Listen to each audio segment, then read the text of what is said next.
Hi. Now we will take some vegetables and fruit for the testing.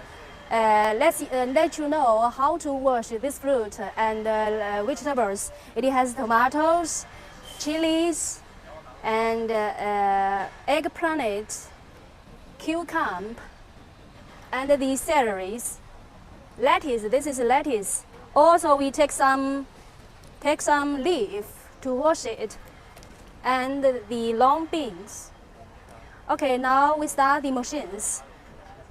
There is a switch control. This is the star, and this is the ozone functions. Ozone functions can disinfect for the fruit or oxidize the pesticides. Now we start the machines.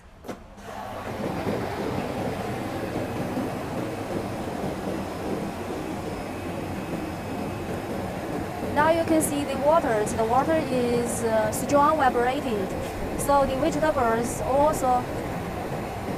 哇，这么多镜头！